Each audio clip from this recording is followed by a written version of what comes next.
Buy, sell or rent out your property with Century 21 and you could win a 2-bedroom apartment on the Sunshine Coast worth over $400,000. Visit c21win.com.au to find out how.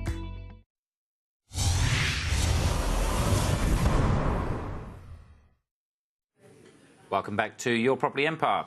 Well, joining me tonight on the show is Anthony Bell, CEO of Bell Partners Accountants, and we've just been joined by the very dapper Charles Tarbey, Chairman and owner of Century 21 in his new uniform. Anyway, now it's time for Purchase or Pass.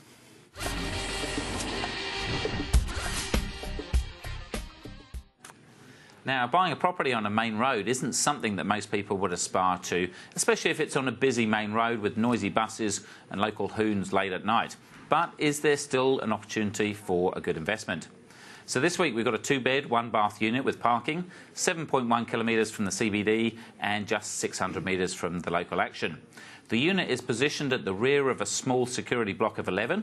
It's a north-facing elevated apartment with oversized windows on 3 sides, as well as balcony with district views. Now, the lock-up garage is accessed from a back street and has a separate large lock-up storage room on title. Now, the property is flooded with all-day sunshine and presents a fresh look, but still has scope to update and add value. It recently sold for $1.01 million and rents for around $750 a week.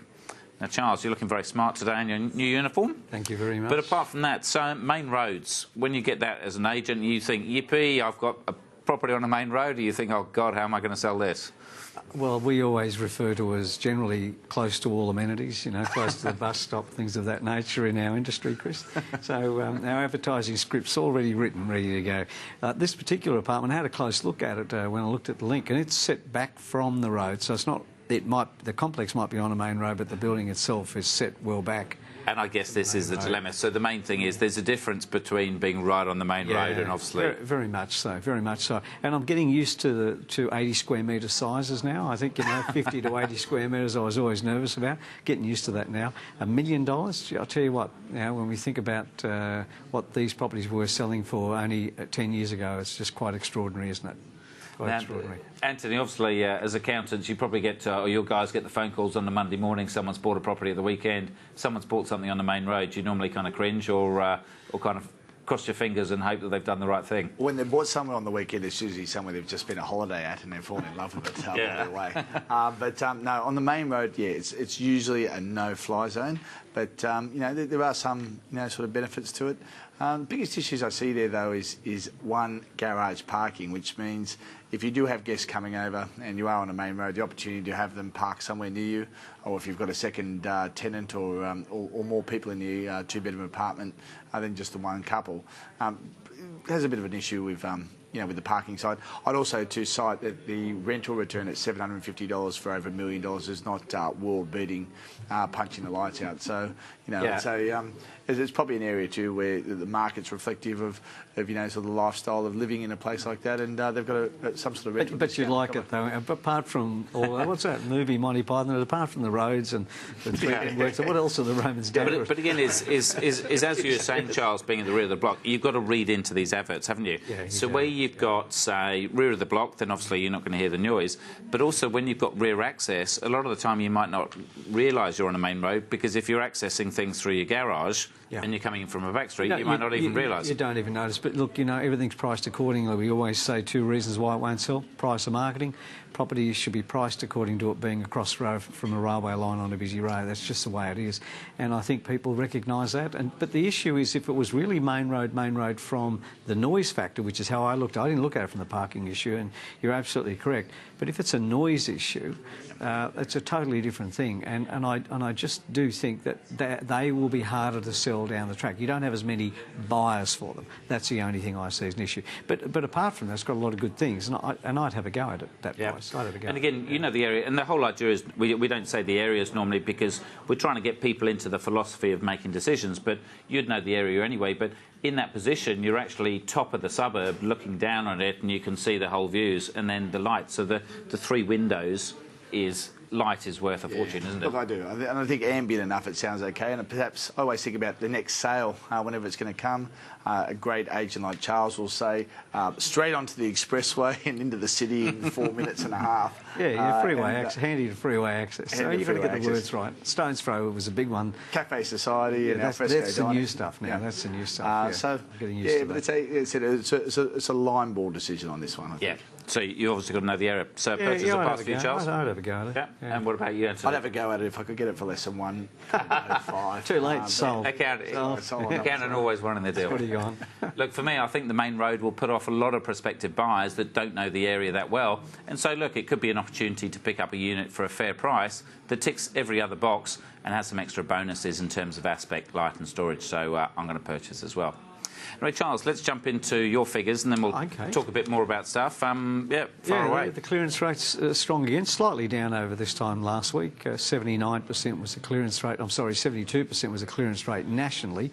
At this time last year, it was 75.9, so they're almost catching up with each other. Sydney had the 79%. It was the best one of all, and that was followed by Canberra, of all places. No wonder what's going on down there. 76% clearance rate.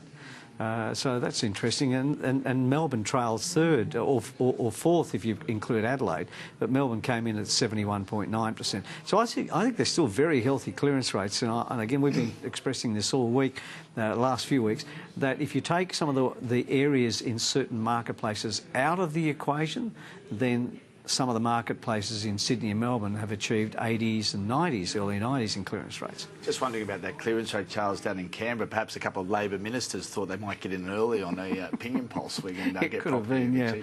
They are very closely connected. I'm damn sure. Actually, what do you think about Canberra? Because we've talked about it before on the show, that depending if Labor or Liberals are in, but I guess when it's this close, is there going to be major changes? I don't think so now, but traditionally and historically, when Labor are in, there are more public servants, and Canberra is stronger in terms of pricing.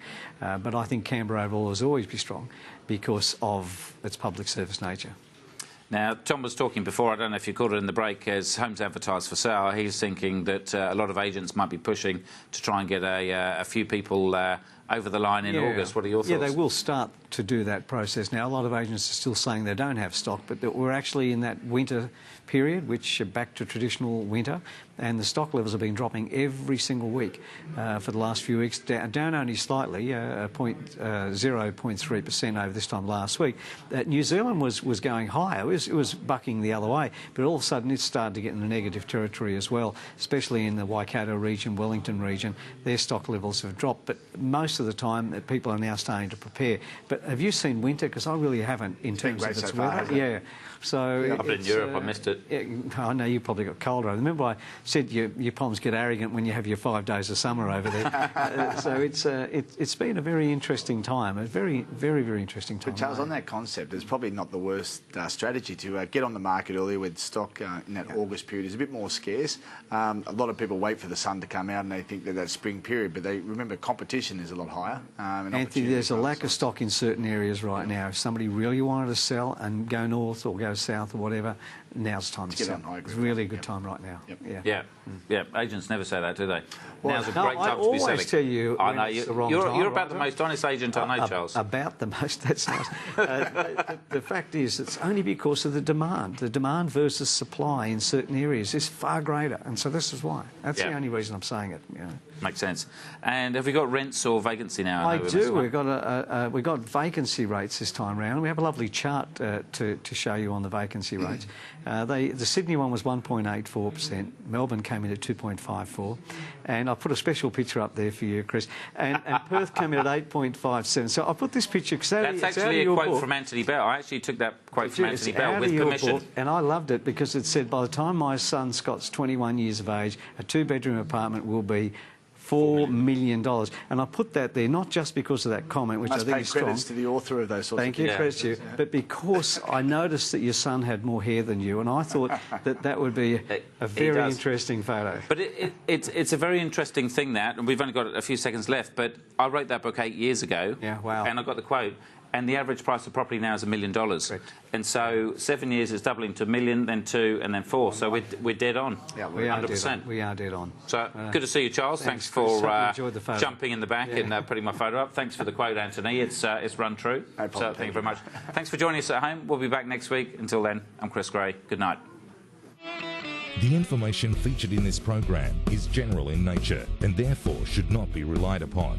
Guests appearing on the program may have commercial arrangements with some of the companies mentioned.